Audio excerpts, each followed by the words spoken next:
Magluto tayo ng tinola. So, pag mainit ang kawali, maglagay tayo ng mantika.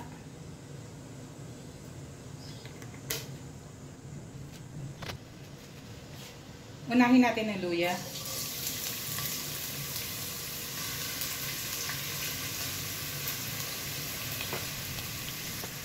Sunod natin ng bawang.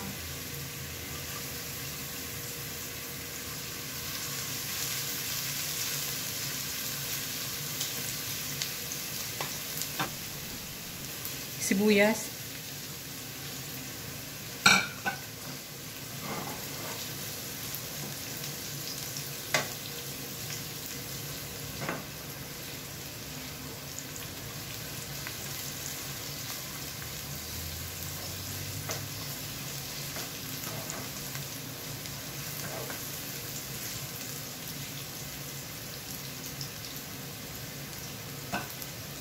Lagay natin ng luya, sangkot siya natin mabuti. Ay, ilagay natin ng manok, isangkot siya natin mabuti.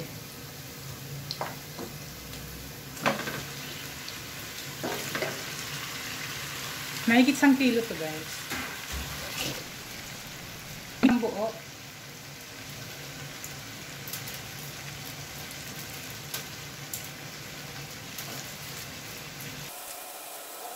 Pa natin para masangkot siya mabuti. Okay, halo natin.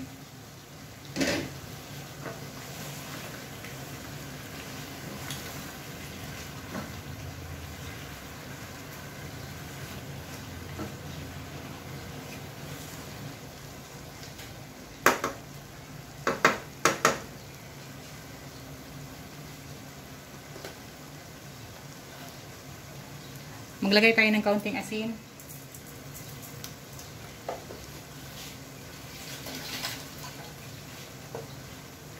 Lalagay ko na rin yung tanlad. Takpan natin muli. So, ayan. Check natin.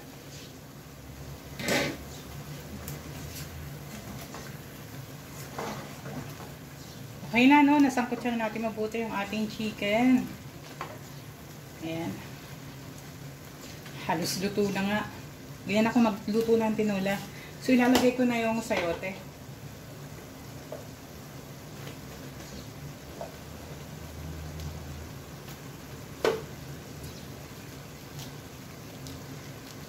Then, dagdag lasa, chicken broth. Then, ang isa sa bawa, ayan, pinakulang ko na yung tubig. Para at least mabilis kumulo.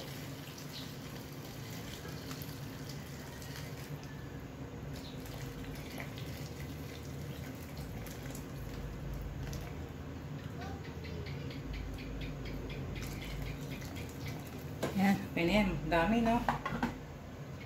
Takpan natin hanggang sa kumulo.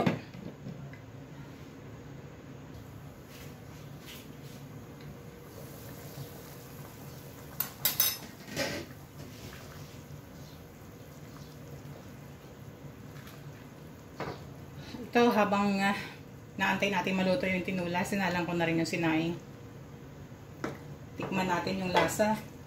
Kung tama na yung alat. Okay na, hindi na kailangan magpatis.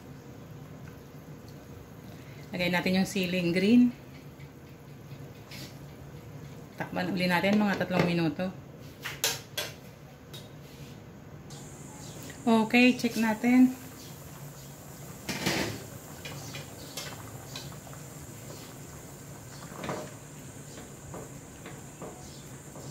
Kaunting kulo pa para kuha natin yung lasa ng chicken. Lagay tayo ng pandagdag lasa. MSG.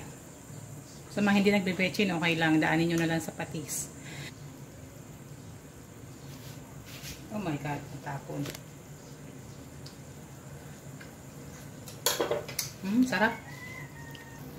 Okay, naluto na yung ating tinola. So, ilagay na natin yung pinaka-final na sangkap nito. Dahon ng sili. Dahil gusto ko maraming gulay, naglagay ako ng malunggay. Yan.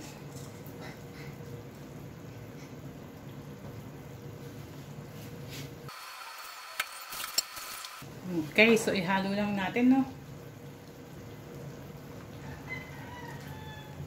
Ang bango ng tinola pag may tanlad.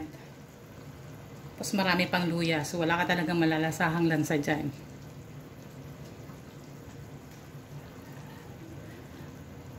Yan, bigyan natin to ng another 3 minutes. So ready na. Luto na rin yung kanin na sinain ko. So ayan, takpan natin. Another 3 minutes.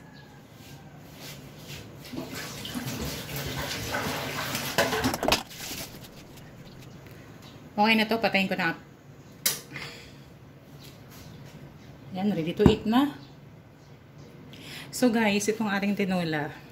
Ayan. O, diba? Ang dami. Palalamig ko ng bahagya kasi magbabalot ako. 3 lang kami pero malayo-layo yung dadatnan ko na isa.